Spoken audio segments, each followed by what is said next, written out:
तेरी सूरत तेरी सीरत ज़माने से निराली है। बोले सुभान अल्लाह।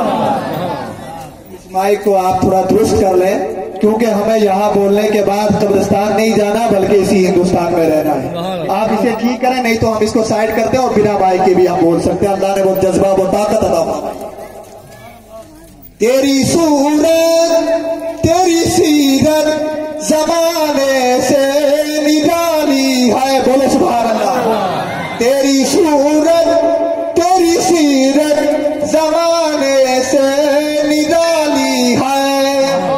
तेरी हर हर आदा प्यारे दलीले बेमिसाली है।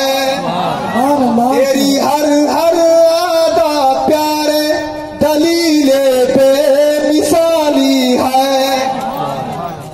जालिम ने तलवार को फेंका, मुस्तफा के कदमों में गिर गया, तो मेरे आका सल्लल्लाहु अलैहि वसल्लम ने अपने नबूवत वाले गोरे गोरे हाथ, अपनी नबूवत और रिसालत वाले हाथ उसके सीने पे रखे, कहा ओ प्यारे जा चला जा।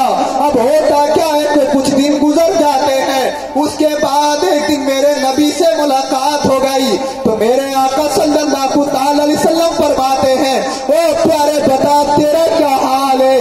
तो कहता है ओ मेरे मुस्तफा आका, जिस दिन मैंने आपके हाथों में कलमा पढ़ा था, उससे पहले कायनात आलम में मुझसे मेरी नजरों में तुमसे ज्यादा कोई पढ़ना पसंद नहीं था, लेकिन मुस्तफा जिस दिन मैंने अब कलमा पढ़ के तुम्हारी गुलामी में आ गया हूँ, तुम्हारा दीवाना बन गया हूँ, तुम्हारा गुलाम बन गया हूँ, अब मेरी नजरों में कायनात में तुमसे ज्यादा कोई हसीन हो ही नहीं सकता। उस बदकार जालिम की आदत ये थी कि वो एक औरत से गलत ताल्लुकात कायम किए हुए था।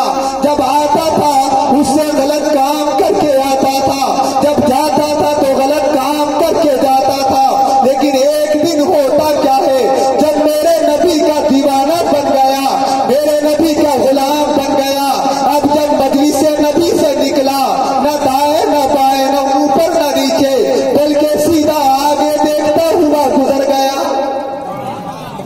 अब जिस औरत से गलत ताल्लुकात कायम किए हुए था, वो कहती है ओ मेरे आशिक बताओ आज मुझसे क्या गलती हो गई है, आज आप मुझसे बात भी नहीं कर रहे हो, आज मुझसे बिना मिले हुए आप सीधा आगे क्यों जा रहे हो। अब उसने कहा आज तक तो मैंने अपनी मोहब्बतों का रिश्ता अरे तुझसे जोड़े हुए था, आज मैं उस नबी से जुड़ गया हूँ जिस नबी ने मुझे पाक और पवित्र बना दिया।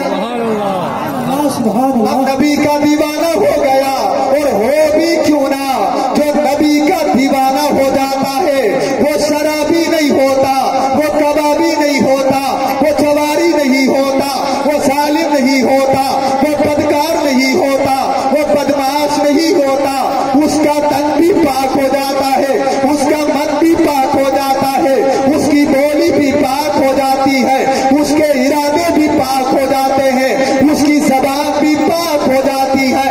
वो भी क्यों ना के पाक नबी से उसका रिश्ता जुड़ गया। ज़मीन मैली नहीं होती, ज़मन मैला नहीं होता। परे सुभान अल्लाह।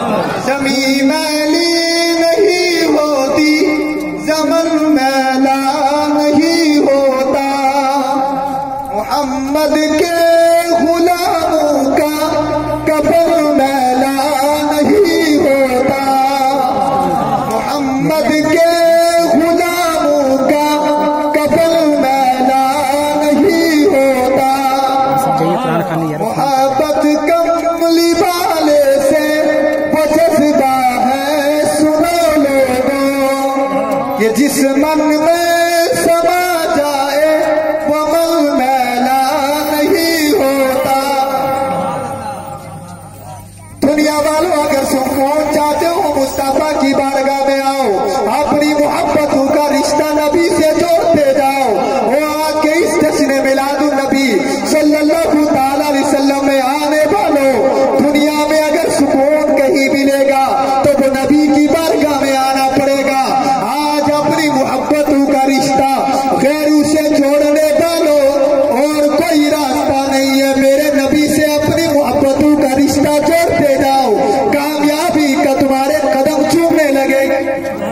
सुभान अल्लाह।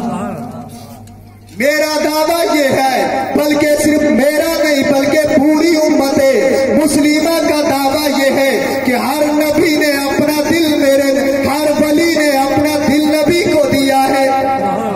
सुभान अल्लाह। जो दिल मुकर्रम बनते हैं वो नबी की वजह से बनते हैं, जो दिल मुआज़्ज़ब बनते हैं नबी की वजह से बनते हैं, जो दिल इज्जत वाले बनते नबी की वजह से बनते हैं, जो दिल तकरीब वाले बनते हैं नबी की वजह से बनते हैं, जो दिल इज्जत वाले बनते हैं वो नबी की वजह से बनते हैं।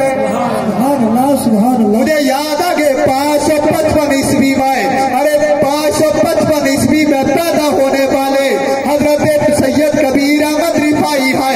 अल्लाहु अकबर कबीरा सैयद कबीर अहमद रिफाई जब मदीना मुनव्वरा में पहुंचते हैं नबी के रोज़े अनवर की ज़ियारत के लिए, जब जो है वहां पहुंच जाते हैं, पहुंचने के बाद अल्लाहु अकबर कबीरा रोज़ाए रसूल की जाली के सामने सैयद कबीर अहमद रिफाई कहते हैं, ओ मेरे आका, आज तक तेरा ये उम्मती, तेरा ये गुलाम बहुत दूर से बैठकर कभी कभी अपने दिल को तेरी बारगाह में भेजता था। बोले सुभान अल्लाह।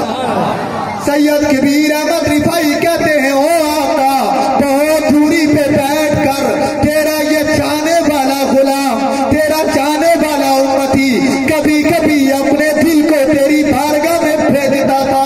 आका तुम तो रूहानी दीदार से नवाजते थे, ओ आका जब तेरा ये गुलाम रूहानी नहीं इसालतन जिसको रूह के साथ तेरे रोजे पे हाजिर है, आका अपने हाथ मुबारक को बाहर लाइए ताकि मैं जो है इसकी ज़ियारत भी कर लूं, चौक भी लूं। अल्लाहु अकबर कबीरा जब सैयद कबीर अहमद रिफाई मुस्तफा के रोज़े अनवर के सामने अपना अरीज़ा पेश कर रहे हैं तो तकरीबन 90,000 वो शाके रसूल वहां पे मौजूद है, जिन्होंने देखा कि रोज़े अनवर से एक खूबसूरत हाथ पैर में बाहर आया। सैयद कबीर अहमद रिफाई ने उसे चूम लिया और उन 90,000 आशिकों में गौसे आज़म भी मौजूद है। 90,000 आशिकों का काफिला है। सैयद कबीर अहमद रिफाई, अल्लाह अकबर कबीरा। सैयद कबीर अहमद रिफाई ने जब अपने अरीज़ा मुस्तफा के रोज़े अनवर के सामने पेश किया, एक खूबसूरत हाथ मेरे नबी ने अपने रोज़े अनवर से अपना मुबारक हाथ बाहर दिया। सैयद कबीर अहमद रिफाई ने उसे चूमा। 90,000 आशिकों ने मुस्तफा के हाथ की ज़ियारत की, दिल और उसी मजलिस में गौसे आज़म भी। मोहब्बत में मजा क्या है, इताअत में भला क्या है, नबी पाक के हर एक सहाबी ने तो ये बोला है। हमने दिल गैरों को दे दिए, अगर दिल देना ही है तो नबी को दो, अगर कम इतना तो नहीं हो सकता तो कम अज कम मेरे इमाम अहमद रजा खां फाजिले बरेलवी की तरह तो कर लो। इमाम अहमद रजा खां फाजिले बरेलवी जो है बरेली की धरती पे बैठे हैं, लेकिन दिल नबी की बारगाह में भेज दिया। आला हजरत फरमाते हैं, दिल है वो दिल जो तेरी याद से मामूर रहा, दिल है वो दिल जो तेरी याद से मामूर रहा, जानो दिल हो सोखिरत सब तो मदीना पहुंचे, जानो दिल हो सोखिरत सब तो मदीना पहुंचे, तुम नहीं चलते रजा सारा तो सामान गया। वमा तौफीक इल्ला बिल्लाह। अस्सलामु अलैकुम।